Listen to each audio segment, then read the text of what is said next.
The Aaron Boone playoff script never changes. The Yankees are going home losers, just as they have in every playoff appearance of Boone's tenure. Will the franchise finally learn from its failure? The New York Yankees season was always going to end this way. That's because every New York Yankee season of this era ends this way, spiritually speaking. From the moment Aaron Boone succeeded Joe Girardi as Yankees manager in December 2017, he's done two things: win consistently during the regular season and lose consistently during the playoffs. Why would 2025 be any different? The latest playoff letdown came in the ALDS against the Toronto Blue Jays.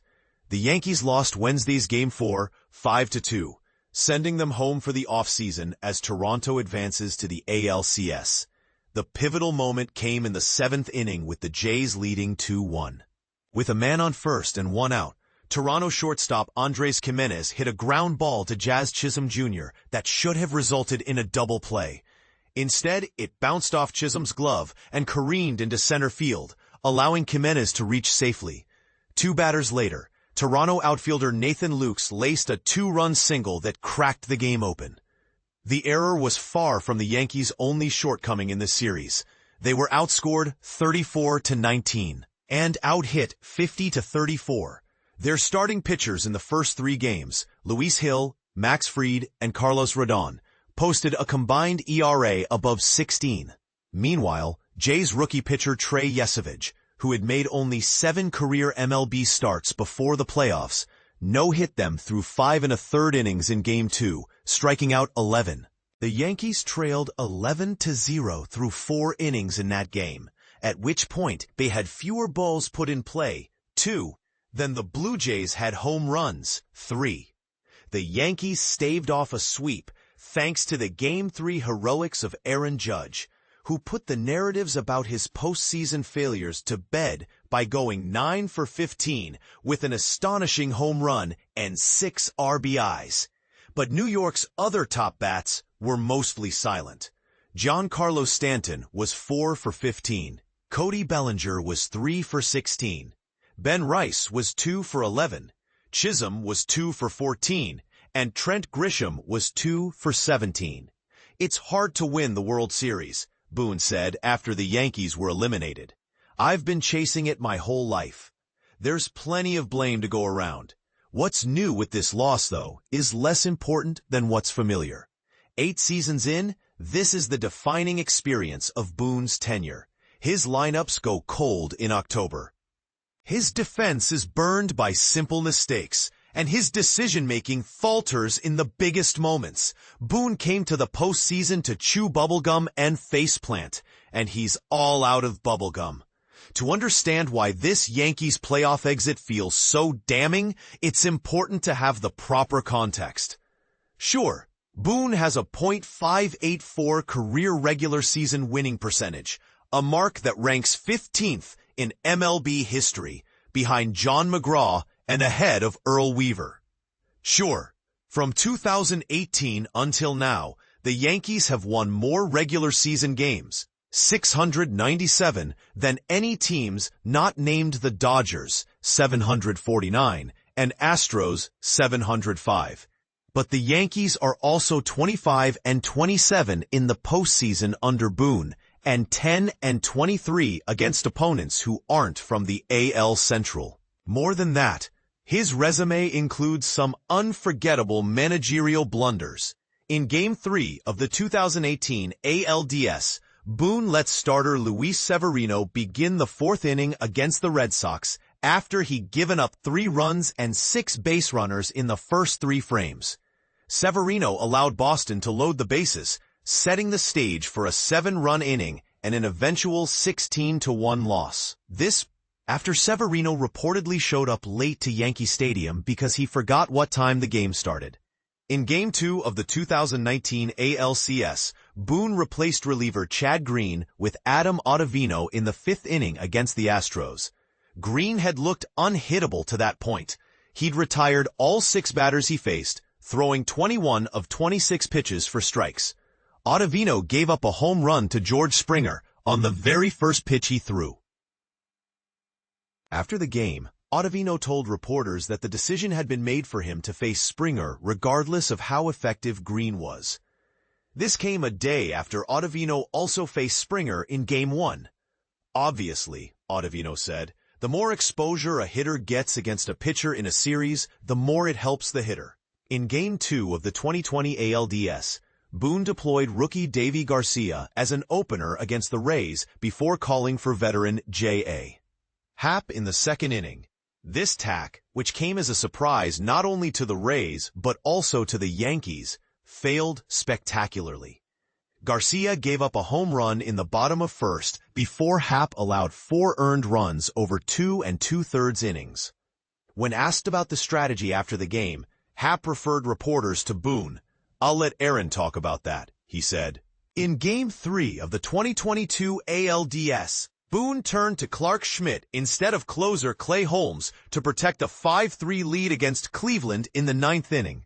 Schmidt allowed 3 of the 4 hitters he faced to reach base.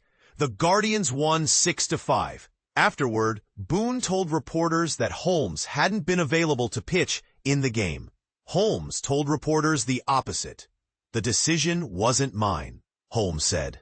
In Game 1 of the 2024 World Series, Boone called on Nestor Cortes Jr., a starter who had not pitched in an MLB game in 5 weeks while recovering from an elbow injury, to face the heart of the Dodgers lineup in extra innings with the Yankees clinging to a 3-2 lead. Cortes allowed a walk-off grand slam to Freddie Freeman. Cortes was tapped over Tim Hill, a lefty reliever who had allowed just 1 earned run over 5 2/3 innings through the first 2 rounds of the playoffs, and who'd posted a 1.33 ERA across 27 innings in the final 2 months of the regular season.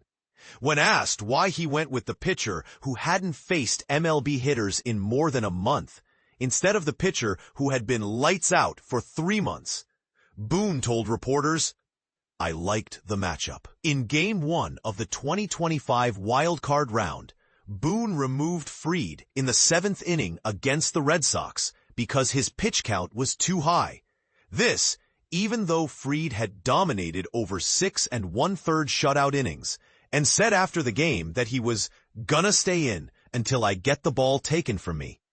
Boone turned to reliever Luke Weaver, who had posted a 9.64 ERA over his last 10 innings since the start of September. Weaver allowed a walk, a double, and a single before getting pulled. The Yankees lost 3-1. The common thread here is not just that Boone makes playoff mistakes, it's that many of his mistakes are glaringly obvious the exact moment he makes them. There's a line of competitive thought that the best strategy is to do what your opponent wants you to do least.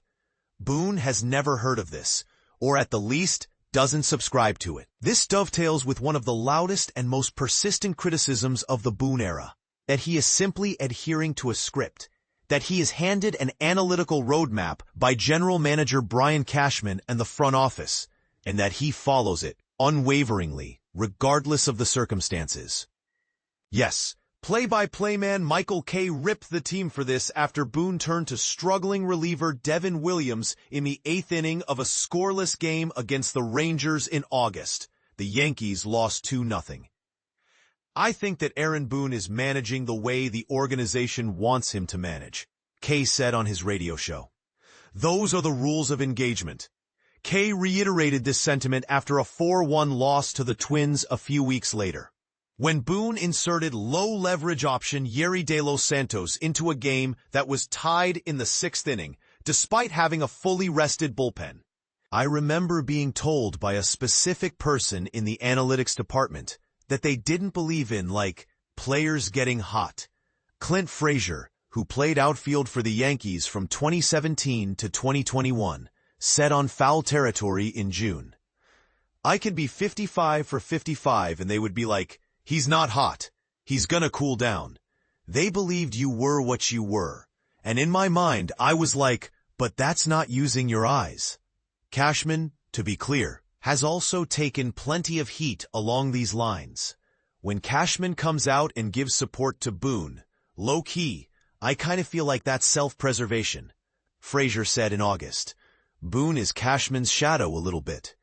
In 2023, fans chanted "Fire Cashman" at Yankee Stadium, and some hung a banner with that messaging this July. But Boone is the one in the dugout. The choices about which buttons to push in the biggest moments are his and his alone. The Toronto series featured only one obvious tactical misstep. In Game 1, with the Yankees trailing 2-1 in the 7th, he again turned to Weaver, who allowed all three batters he faced to reach base in what would become a 5-run frame. But Boone didn't blow it more than that because the Yankees didn't give him a chance to blow it more than that. To blow it, you typically have to have a lead. The Yankees led for only 6 of the 36 innings in this series. There's a well-known scene from The Office in which Michael Scott drives his car into a lake. His GPS keeps telling him to make a right turn, and in his interpretation, this is what the GPS means. This is how the Yankees have operated for Boone's entire tenure. The front office has given the directions. Boone has unquestioningly followed them. And once again, the team is sunk. Part of the irony here is that Boone was hired for his ability to mesh with the clubhouse. When the Yankees let Girardi walk after the 2017 season, the organization's main talking point was that the manager no longer was connecting with players, and with the team's young core in particular. As we try to continue to be an evolving, progressive franchise, was it time for a new voice and a fresh voice? Cashman said in explaining his decision to move the franchise in a different direction. I made that recommendation based on a number of few years now from experiences that I was able to validate, whether it was directly or indirectly, at the connectivity and communication level with the players in that clubhouse. At various points throughout his tenure, Girardi made headlines for his less-than-stellar relationships with Yankees stars, Jorge Posada, Aroldis Chapman, Gary Sanchez, and more. In 2014, it was he would be the type of manager who has his players' backs, and in a sense, he has. He never airs them out publicly for their mistakes, to the extent that much of the fan base believes he's overly protective and has created a culture that lacks accountability. But in another sense, he hasn't. Time and again, Boone has elected to follow the front office's mandates over his players' own preferences. Time and again, that approach has failed. And time and again, Boone's message has been unable to get through to the Yankees roster when it's been most in need of a spark. Boone inherited a young clubhouse on the precipice of greatness. He now has an old clubhouse desperate to win a World Series before the best players age out of their respective primes. By the start of next season, Fried will be 32, Judge and Rodon will be 33. Garrett Cole, who is rehabbing from Tommy John surgery, will be 35. Stanton will be 36. What will the Yankees do next? Will they choose to keep Boone around for a 9th season, knowing he'll likely lead the club to 90-plus wins and a playoff berth before his inevitable collapse? Will they fire him in an attempt to reverse course before Judge joins Barry Bonds and Mike Trout on a different sort of historical list? Will Cashman's future with the club come into question?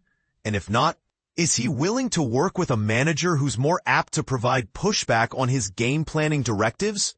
Not so long ago, it was all right in front of Boone with the Yankees. Now, well, it's not what you want,